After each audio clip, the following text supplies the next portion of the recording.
20 বছরের পরে আমরা কেমন যেন হঠাৎ করেই বড় হয়ে যাই। হাওয়ায় ভাসতে থাকা ফুরফুরে চঞ্চল জীবনটাই হঠাৎ যেন রেসপন্সিবিলিটি, কমিটমেন্ট, হার্ডওয়ার্ক এমন সব কঠিন কঠিন শব্দগুলো লাগাম লাগিয়ে দেয়। জীবনে ঠিক কি করতে চাইছি এটা বুঝতে বুঝতেই শখের বাক্সে তালা মেরে হাতে তুলে নিতে হয় দায়িত্ববোধের চাবি। বাইরে বেরোতে ইচ্ছে করে না, বন্ধুদের ফোন ধরতেও ইচ্ছে করে না। কেমন যেন সবকিছুর ওপর থেকে হঠাৎ করেই বিশ্বাসটা উঠে যায়। সব সময় শান্তি খোঁজার এক আপ্রাণ চেষ্টা চলে মনে। নির্ঘুম রাতের তারারা সাক্ষী থাকে এই গল্পগুলোর।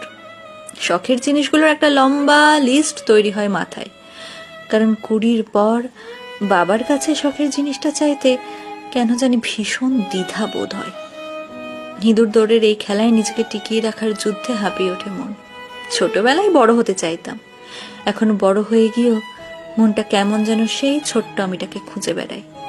20 পর আমরা আসলেই বড় হয়ে যাই।